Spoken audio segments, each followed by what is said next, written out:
What up, peeps? MuaHaHa coming at you with another Clash Royale video. This one we're going to be talking about a deck that is just destroying everybody I go up against. I am currently, out of the last 32 games, I've only lost twice. It's incredible. Let's get into it.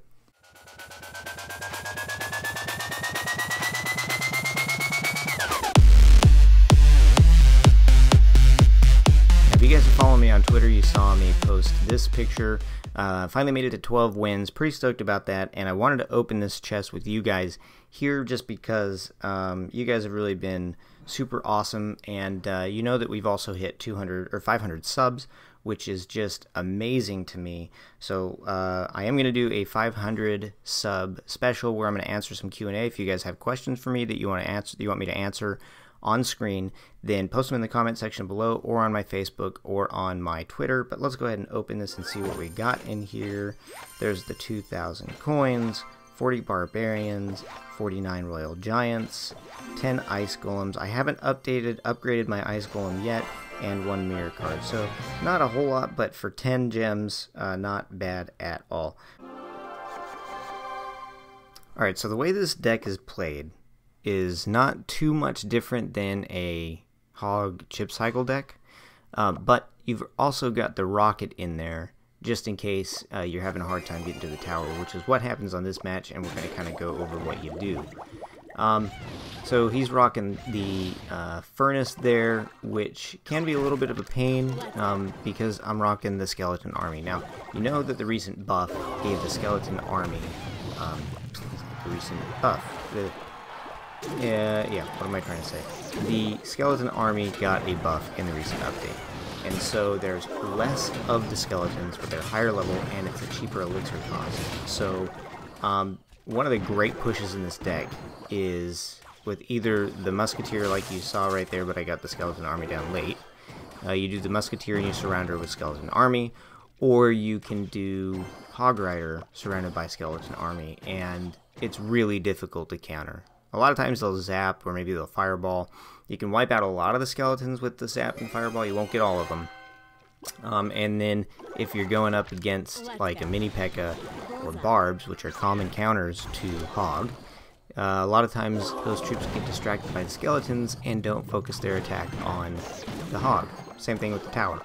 So yeah, that's kind of the idea here.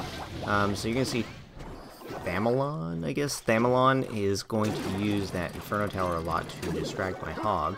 Oh yeah, Skeleton Army, also a great counter right there to the Miner.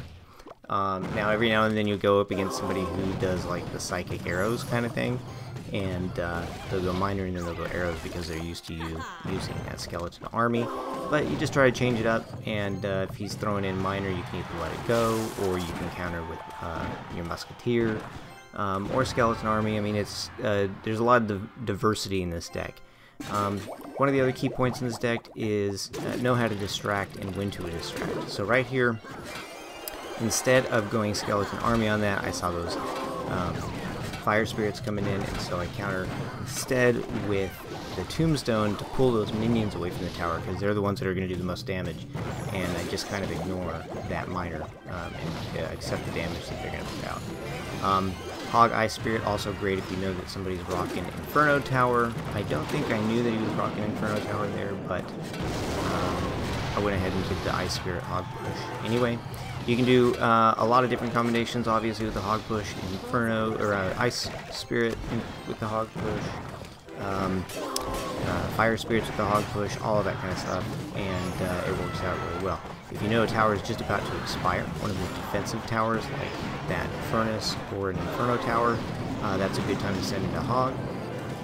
And if you're having a hard time getting to the tower, which is what you can see here, then you can just start lobbing rockets. And pretty much all your other troops are cheap, so you just kind of spam them to get through and cycle back to your rocket.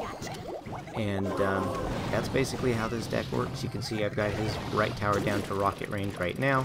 So basically all I'm doing is trying to defend long enough to be able to launch that rocket, and here it comes. And that's going to be a GG. Let's take a look at another replay, and this one may be a little bit different. Alright, this one going up against dude, I do not know how to say his name. But he is another level 12, and you can see he's a little ADD with his cards right there. One of the things I try to do is when the match starts, try to click through that little intro screen as quick as possible so that I can see what my starting hand is going to look like. And as soon as I get that starting hand, I start planning out what I'm going to play, and it's usually going to try to be defensive. Tombstone is one of your burner cards so that you can start wasting elixir, and the Fire Spirits can also be a burner card, but you never know what he's going to have. So you try to hold out as long as you can. Sometimes if you just got like a really defensive start for your cards, just wait to see what your opponent lays down first and then come out with something. There's a great distract for that Mega Minion. You got the Tombstone in the middle. He's going to go distracted over there. Put the Musketeer on the right of the tower, or obviously if you're on the other side, you put him on the left of the tower. Put her on the left of the tower. And then the Mega Minion will be focused on the Tombstone, and your Musketeer will just peck away at her until or he is gone.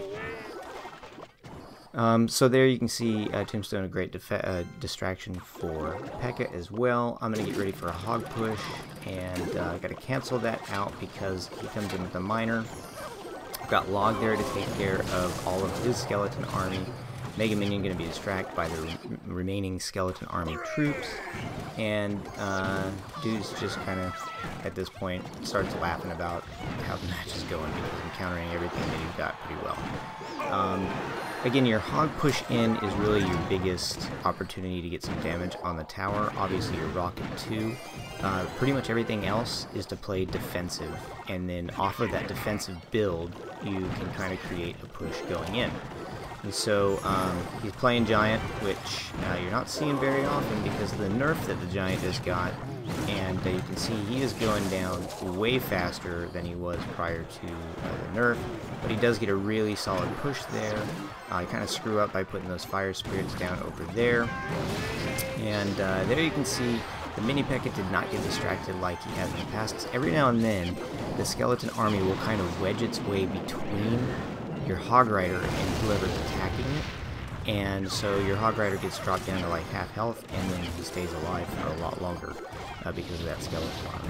So skeleton army is a very good pairing to go with that Hog Rider. And if you've noticed, every one of his cards outlevel mine significantly. So you can beat. I haven't gone up against a 13 yet with this deck, but I am waiting for the opportunity because I think I will be able to handle it, quite possibly. Alright, we'll look at one more, and I gotta call it a wrap as I am heading out the door with the family to go camping. Alright, let's get into this last battle. I am going to get into a clan battle right here because unfortunately those 12 wins in that challenge were so far back that I can't do the replay, and I wanted to show you that this deck holds together really well at tournament standard as well. Full Metal from Hammer Esports, very good player, and you can see we're equal on levels, being that this is tournament standard. I saw the miner coming in right there. I thought he was going to go right, and he went left, and so I totally misplaced there. Luckily, I was able to take care of the guards before they put any damage, but you can see his miner took my left tower almost down as far as he got his right tower down to. Also a really great counter right there with his skeletons taking care of the Fire Spirits and helping to distract that Musketeer. That was an excellent play. And so now we're just kind of waiting to see what each other are going to do, trying to build up elixir. I am winning on elixir right now, up a full bar. And so I'm going to go ahead and drop an Ice Spirit there just so that I can start cycling through cards. And this is the opportunity that well, I'm not going to take. I'm going to start pushing right instead of left. Fireball can be a little bit of a burden with the Tombstone, and now you can see he's got all of this coming in, so Skeleton Army to distract and attack. And that's how it gets done. Then on the right hand side, our Musketeer gets distracted by that Inferno, and as soon as I see the Inferno, I know I am probably going to have to use rockets to win this one. And so we just kind of wait it out here. We both have cheap stacks. You can see now I'm almost 2 bars. I'm over 2 bars ahead on Elixir because everything's pretty cheap. And as soon as he fireballs, that's when I'm going to come in with a pretty significant push. Really good counter to that being the guards. And so now we're really going to have to kind of focus on applying some pressure on that right-hand side and get ready to start lobbing rockets. As soon as that Inferno Tower goes up, I know that he spent a lot of Elixir on that, so I'm going to go ahead and rocket. The other thing I use rocket for a lot with this deck is Elixir Collectors. So now that Elixir Collectors are 1 Elixir more expensive, if I have a Hog Rush set up to go in, as soon as they drop that Elixir Collector, then I'll do that. Either Hog and Skeleton Army or Hog and Spirits. But if I don't have that ready to go, then I will just counter with a rocket on top of that collector and a tower. I will not rocket a collector by itself, but if I have the opportunity to take out both the tower and the collector, then I'll use it. Alright, his right tower's in 580. That is almost rocket range. To make it rocket range, I'm going to log it, even though I'm not going to get any other value out of it, and then I'm going to rocket. You can see it gets really close. Lucky win. He could have taken my tower right there if I hadn't had that rocket down, and that's how it's played. Alright guys, I hope you guys liked the video. Sorry I can't be with you on Facecam and all of that stuff, or webcam, but I am, like I said, on my way out the door to go camping with the family, and I will be back Monday. Look forward to on Monday Tuesday time frame, a new Skyforce Reloaded video, and hopefully we will be digging into the new yet to be released stage 13. Alright guys, thanks for hanging out with me. MuaHaHa out.